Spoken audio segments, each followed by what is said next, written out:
Hello, everyone. Welcome to Try Your Hand at Illustrating. My counterpart Kayla and I have broken down the process of illustrating children's books into what we think are the 10 big tips that we want to share with you. We'll introduce ourselves in a second, but just a note, since we do have 10 steps that we want to go through, we're going to ask, you can go ahead and if you have any questions along the way, pop them into the Q&A feed, but we're going to wait until the end and then we'll go down the list and answer as many as we can. So without further ado, I am Kim Hanzo. I am an illustrator and author with Fox Point Books, and with me is... I'm Kayla Olson-Surface, and I primarily illustrate for Fox Point Publishing. Okay. So first on our list of top 10 tips, now it's not going to advance for me. There we go. Oh, two. Okay, so the first one is laying the groundwork. And this is probably going to seem like a no-brainer, but as an illustrator, you really want to make sure that as a part of a team with publisher, author, or maybe it's just you and the author, depending on the situation, that you are on the same page and more or less also as the creative person inspired by the story. So my first recommendation is you're going to want to make sure that when you're approached about this work, that you read the story, make sure it connects with you, that you know right off the bat, you'll kind of start to envision different illustrations that you could do for it. If it's something that really just does not jive with you, not something you believe in, so on and so forth, it's okay to say, I'm not the person for this job, because the fact of the matter is your role as the illustrator is to bring that story, that written story to life, provide the visuals that are going to convey it to the audience. So the last thing anybody wants is not to be inspired by that, and that connection is going to reflect in the work that you do. So along with that, as an illustrator, there are times when you're going to say, I really need the work, I need the money. So it's okay. Some you're going to be inspired more than other stories by. But the point is, you need to remember that your role is the storyteller. You're a part of this team. It's a collaboration. So read the story, make sure it's something that you can work with. And then you probably also want to ask the author or through the publisher that you're working with, do they have any notes? Did the author provide any feedback or wishes that you should take into consideration? You're going to have your own ideas as the creative, but you want to understand where they're coming from too. In my experience, there are some authors that have very specific desires. There are others that will give kind of really broad feedback or intentions. And then there are some that are like, you know what, this is not my thing. You're the creative, go do it. And, you were hired for a reason. You were picked because of your skills and your expertise. So bring that to the table. But just remember, it's a collaboration and you want to build that vision with whoever you're working with. Do you have anything to add to that, Kayla? No, I absolutely agree with you. And just make sure you're illustrating something that, you can have a lot of fun with. And yeah. It should be fun. Yeah, absolutely. All right. So then number two. Yeah, number two, we have tools for success. So, the illustrating's fun, but you've got to make sure you do a couple things first. We're gonna need to make sure that you start with a contract. So before you even start drawing, you're gonna set up a contract with your publisher, author, editor, designer, illustrator. That contract's going to include things like, your expected page count, how many illustrations there might be, payment agreement, deadlines, expectations, grants of rights, things like that. And it might also include, sometimes we'll put due dates for different batches. So sometimes we'll break up a large project into 2 to 4 smaller batches of illustrations so that we can kind of make sure that we're all on the same page when we turn a smaller part in. It also helps the author to kind of take that payment load off of their shoulders a little bit, pay a little bit at a time. So things like that will be in there.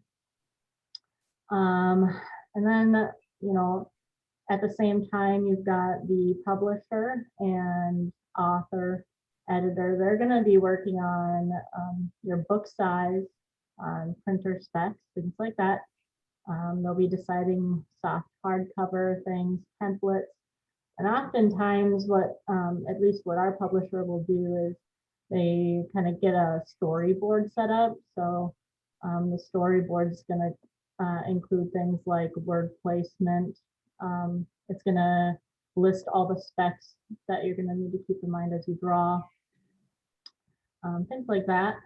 And so once those things are decided and filled out and signed, then we have to choose what medium we're going to be using. So each illustrator does things a little bit differently.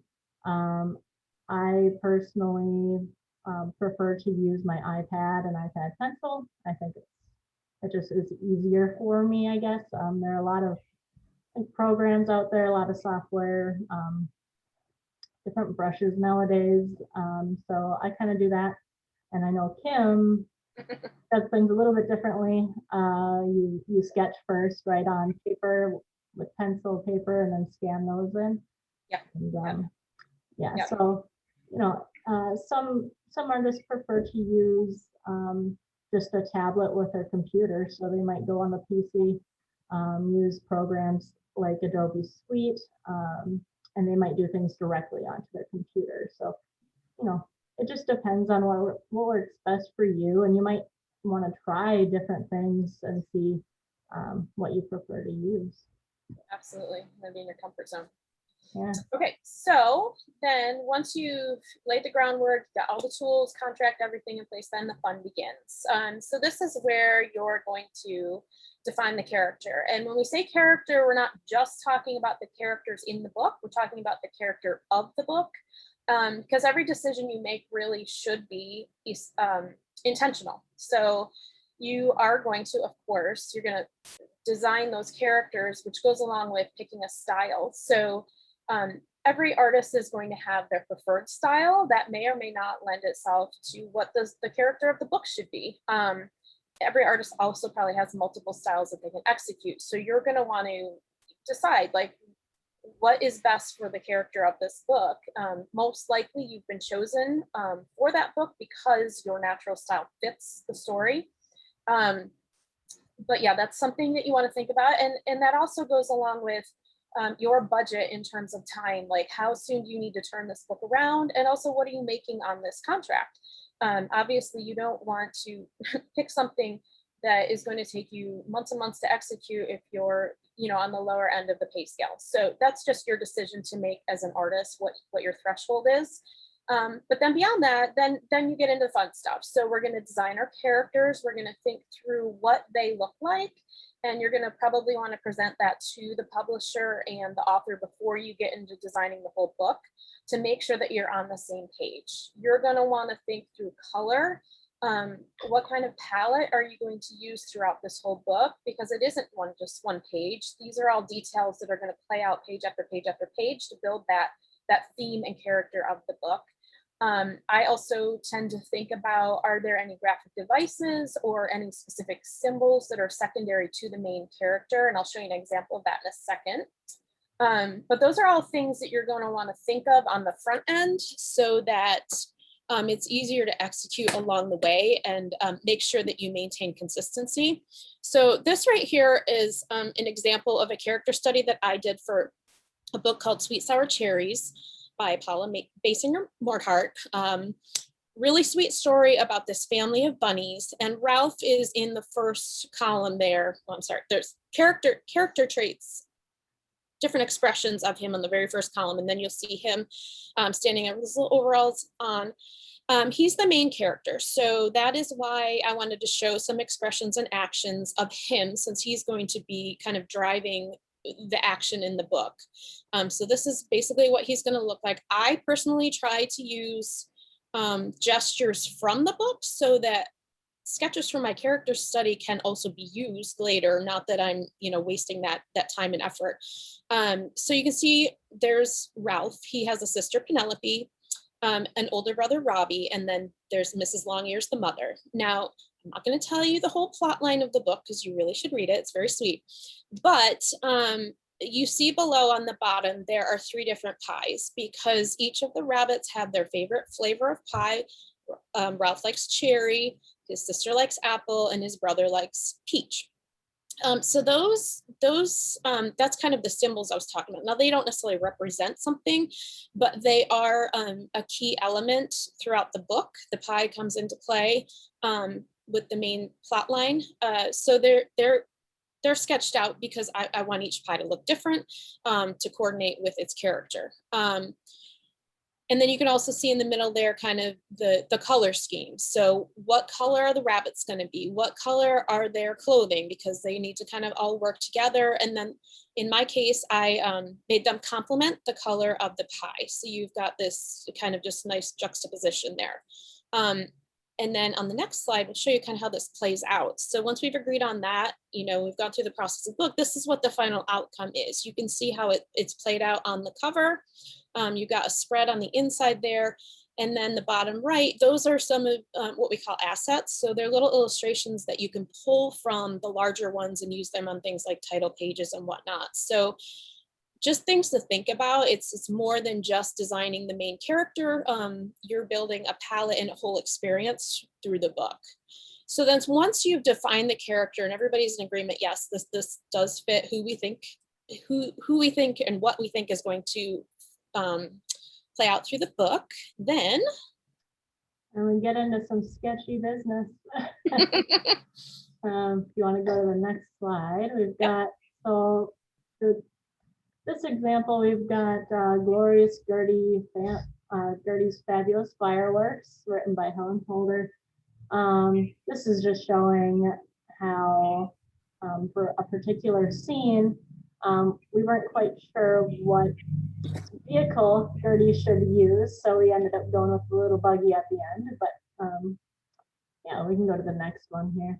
So with sketches, so like I said before, you'll have a storyboard typically where they've kind of put the words where they want them, and in that storyboard, what we do is we kind of each, the author, publisher, illustrator will put comments in there of, you know, what do they see when they read the book? What do they want the characters doing? What do they want, you know, the background to look like? Things like that. Sometimes, like, you know, Kim said, you'll have very particular authors. Sometimes you won't. So what we do is we kind of just look at all of those comments, take them all in.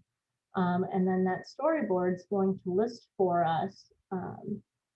We're going to want to know the trim size, safety margins, and bleed. So those are things we keep in mind when we're illustrating. We want to make sure that the main characters and items in the scene that are important, that they're not accidentally cut off later down the road when we print these books. Something else that's important to keep in mind as an illustrator is the DPI that we're going to need to use, and that stands for dots per inch. That basically, it'll make sure that our images don't become blurry once they're in the final stages. So those are things that, well, when I illustrate, since I go straight into the iPad, I will actually enter those settings in first when I'm doing my sketches, so that I know what space I have to work with. But every artist will do it a little bit differently. It's just something that is really important. So when we're doing the storyboard, our goal is to sketch out each scene. We're going to show like expression, things like that.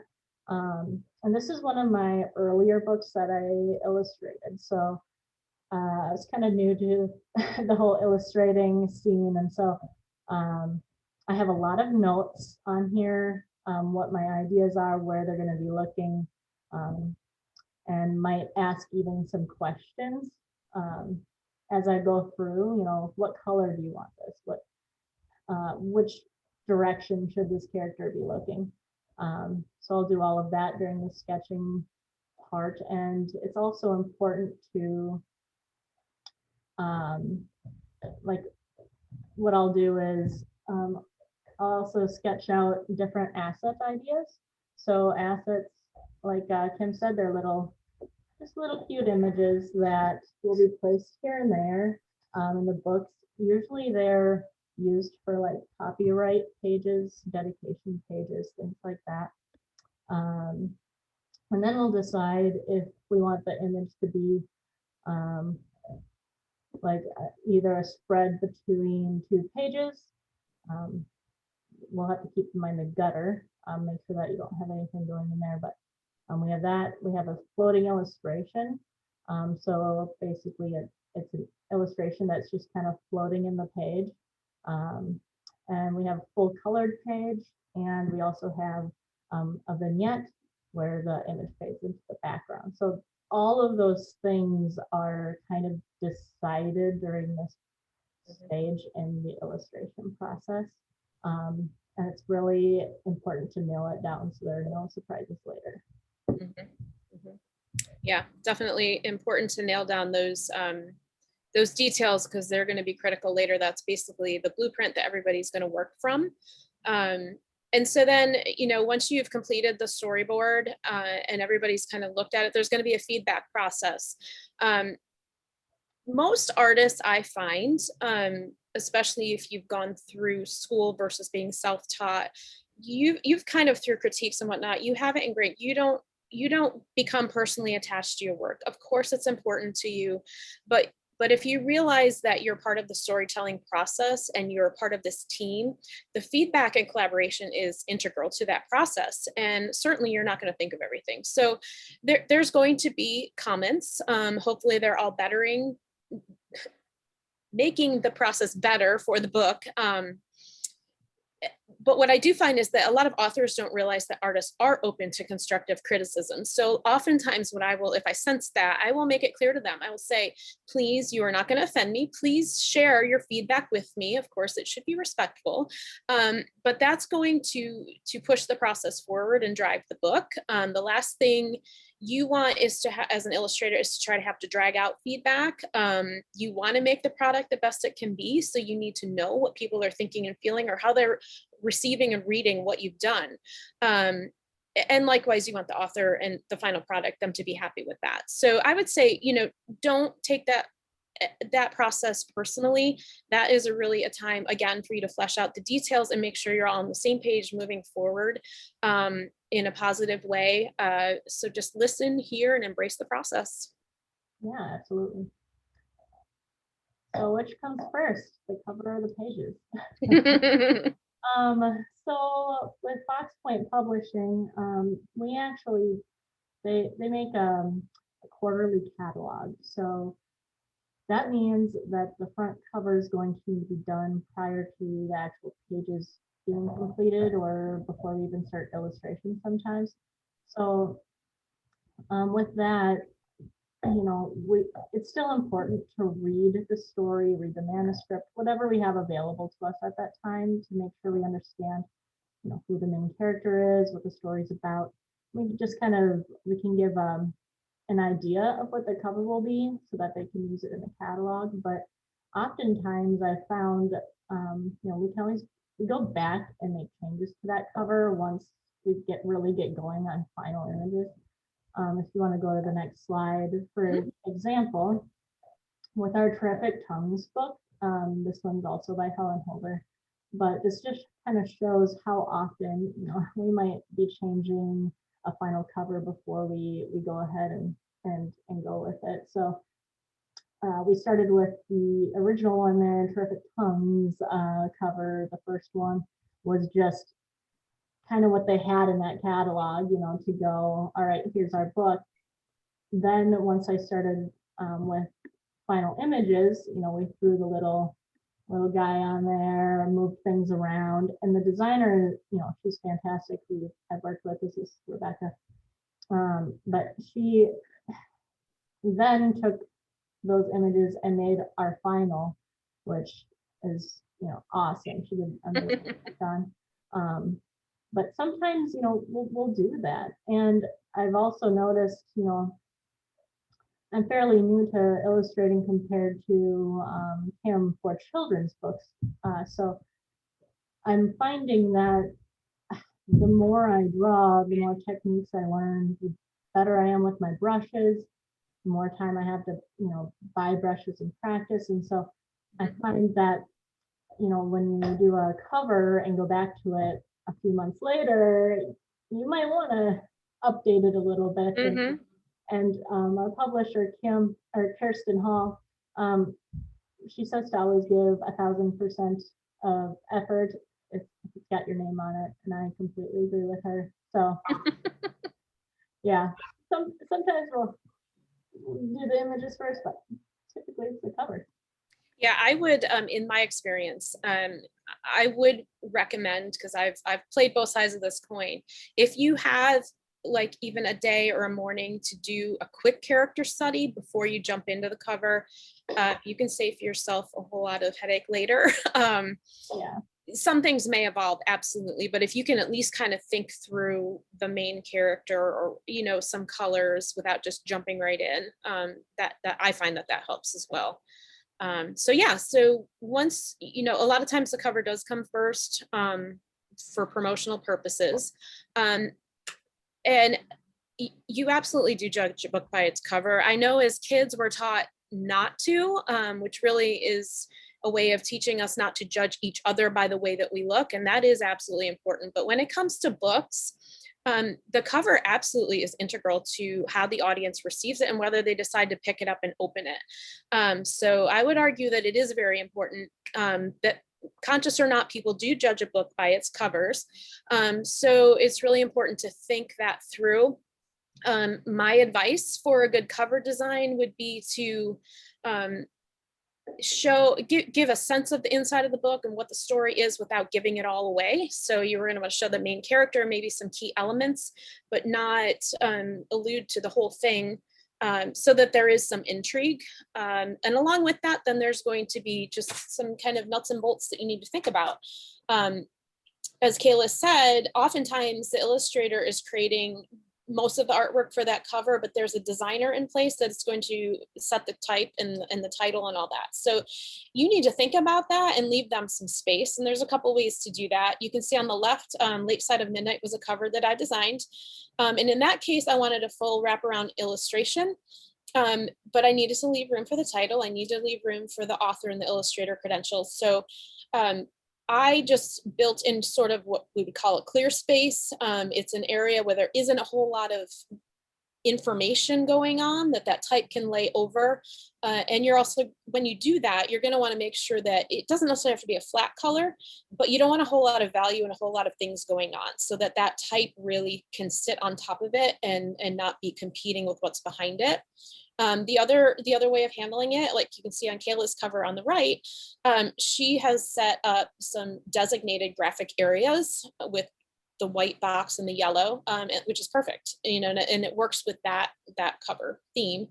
And then just some other little things to think about, like you're going to want to make sure you have plenty of a big enough bleed on your cover template. So you want to make sure you have the right template from the printer, and make that artwork bleed large enough so that when it's used on a hardcover, there's a wrap. It wraps around what they call the casing of the book.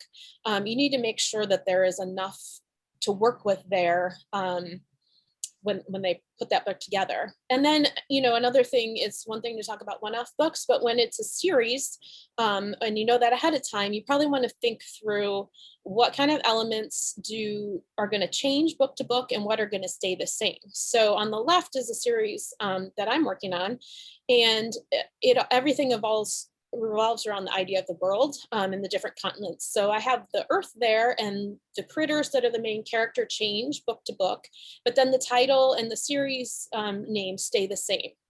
Another way to handle that, you can see the Bob Ebert books that Kayla designed the covers for, and there's a little bit more of a shift from book to book, but the same elements are there. There's the same type treatment. You've got those kind of flags and banners that pull it together, and that works as well.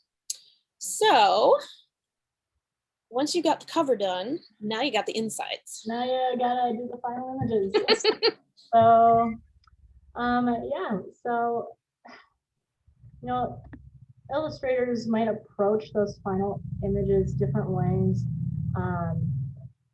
Some illustrators will work page to page. So they will start with page 1 and they will draw and finalize each page as they go, so that for them, it might help them keep those little details, keep consistencies as they go through the book, and so they don't miss anything. So sometimes it's also a helpful method to do that if your pages don't really go with each other. So for example, I've got terrific tongues I used this process in this book because each page has a different character on it, and so they don't have to be consistent. I can just do one page to the next and draw. So, but with other books, some people prefer to do work across the board. So they might do work on several pages at once, several illustrations at once, to keep different details. For example, with my Bobby Bear book, Bobby Bear 2, Becomes a Big Brother, Bobby Bear is hanging out with Grampy Bear outside. And so they've got a lot of trees, there's a lot of bushes, there's a lot of little outdoorsy details that I wanted to make sure were consistent, and that the trees weren't sliding around from scene to scene, and that it made sense with where the characters were outside. So what I did with that book was I went in and I put the trees where they should be first, and then I did the foreground. So it just really depends, and each illustrator is different when it comes to what they prefer to use. But yeah, for me, it just kind of depends on the book, and we can talk about that if we have more time. But yeah, you want to show that one? Yeah. So yeah, that's that first part is depending on where we're looking, you want to make sure that particular tree is placed correctly. But then let's see. Yeah, we've got to work through those. But regardless of what process you choose to go with, you're going to want to be consistent. So what I'll do is once I'm done with all my final images, I'll go through and look at each one in detail and look at all the little things and make sure that the characters are consistent. Hair color, eye color, and if it's humans, if we've got moles, anything like that, you want to make sure that they're consistent. And you also want to make sure that they're, if I've got a patch, for example, on here, on his right side, well, in this case, I turned in the images and then we realized, oh, he's missing the patch. So I went back and fixed it. But that's where it's helpful, once you're ready with your final images, to have other people look at it. I will always ask the publisher, the author, editor, and designer to help me look for those little things that I might have missed. There's a lot that goes into illustration for a book, and you just want to make sure that you have multiple eyes on it. Definitely. Sometimes, Kayla, when I have, and I kind of choose my workflow based on the book. Like you said, there are some that you can easily just go page to page.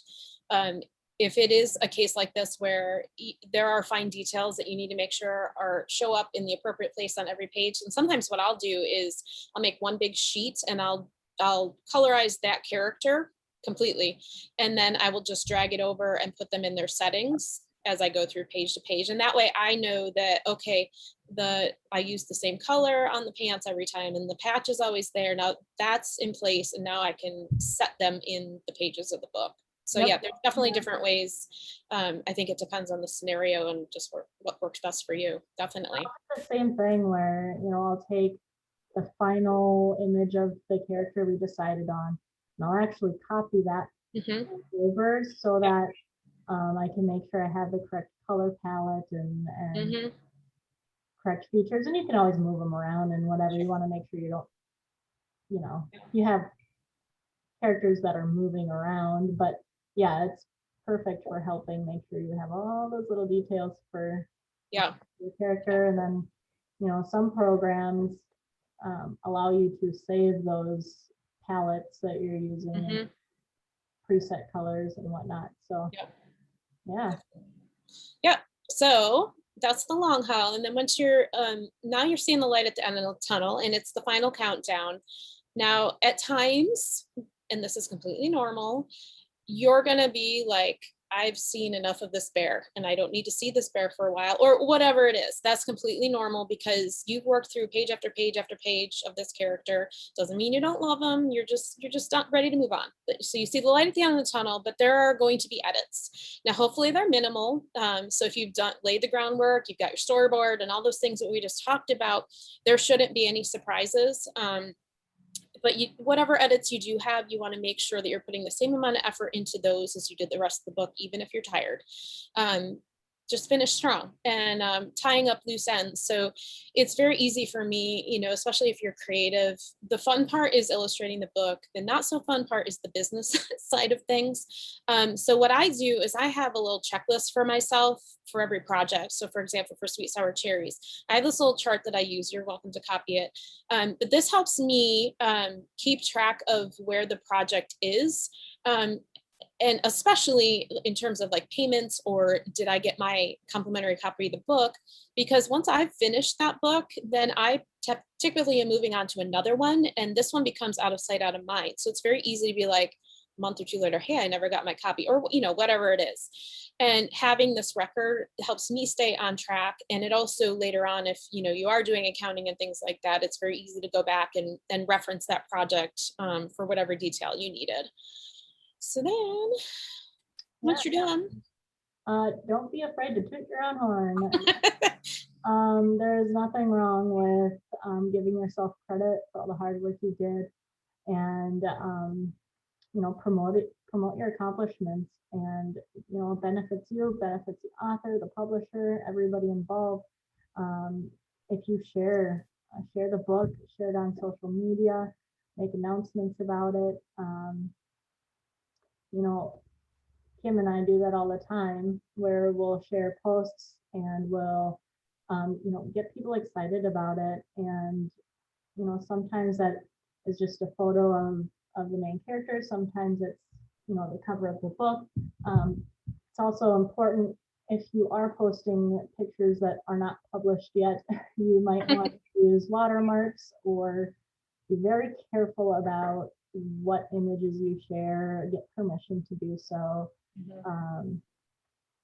And you know, some illustrators might even show videos of them drawing. I started doing that, where I actually am starting to stream live my drawings and hang out with people as I draw. That's on Twitch. We'll put some links in the comments and have that on stream. But so that's something you can do. You know, you've got Facebook, you've got, you know, making your own website, things like that.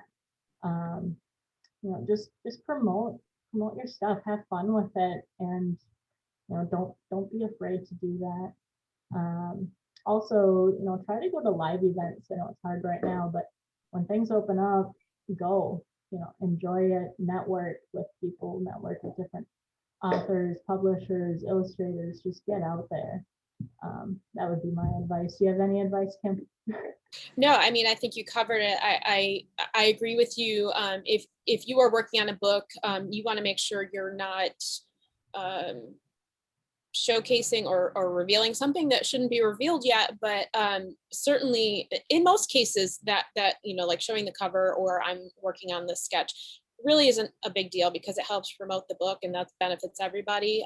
But you might just want to run it by the author or the publisher just to make sure you're not giving away too much. But I wholeheartedly agree. I think when you do start to build a following, people want to see the process. They don't just want to see the final product, because I think that's where the interest comes in. So I will show sketches, or sometimes I'll show my dog sitting on my desk or whatever, because that's my reality and that's interesting to people. But yeah, no, I think you said it all. Yep. So that's 10. I think now we have some time for questions and answers, and I'm actually going to skip to the next screen because this is different ways that you can find Kayla and I want to put that up there so that you have a chance to write that down. But in the meantime, we'll start going through the questions. All right. So right now we've got by Anonymous, if you are the author too. Oh, sorry, that was probably a live question. Does Fox Point or the individual illustrators have Instagram accounts? This is by Izzy. Does Fox Point or the illustrators have Instagram? Yes. Yeah, I do. I didn't put it up here. I don't use it as often as I use Facebook. But so my studio name is Lello Lolly. So it's Lello like yellow with an L and Lolly. So you can find Lello Lolly on Instagram. And I know Fox Point also has an Instagram account, Kayla. I have one. I need to get better at updating. But I do have it, and I do post information like that, like all my different links on other social media too. So it can easily be found, but it's something I'm in the process of working on. Do you have any classroom visits or live virtual classroom visits? By Sandy. I don't yet, but I'm always branching into different things, so I'm open to it at some point. Yeah, I have not yet at all, but I am looking forward to October. That'll be fun. Does Fox Point only sell their books on their website or in stores too? That easy. So that's probably something to get in touch with Fox Point about specifics, but I can tell you that they sell the books on the website. They work with libraries and bookstores to see if they're interested in carrying the books. Yes. Did I miss any questions, Rachel?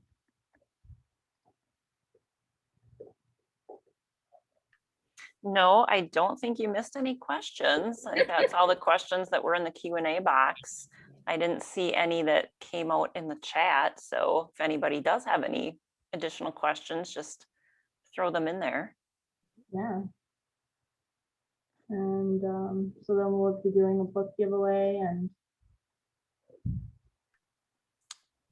Yes, we can do that now. Why do you do that, Rachel? And then if any other questions pop up during that, we can get them at the end. Yep, that sounds good. I do have some books to give away. So the first winner is, drum roll, Kelly Reed. She wins Stand Together by Kim. It is. So the nice thing about this particular session is that we wanted to give away the illustrated books. So that's what we have here. The second winner is Terry Hansen, Can Any Bunny Be an Easter Bunny? And that is a book from Minnesota Heritage Publishing with illustrations by Monica Drust.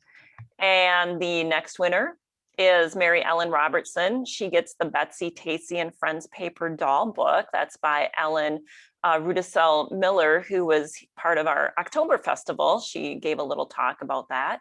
And our last winner today is Margaret Schreier, Terrific Tongues, which is a Fox Point Publishing book. So I'm going to throw this information in the chat along with the contact information. So if you are a winner, then please email your mailing information to contact@deepvalleybookfestival.com and we can get those books mailed out to you.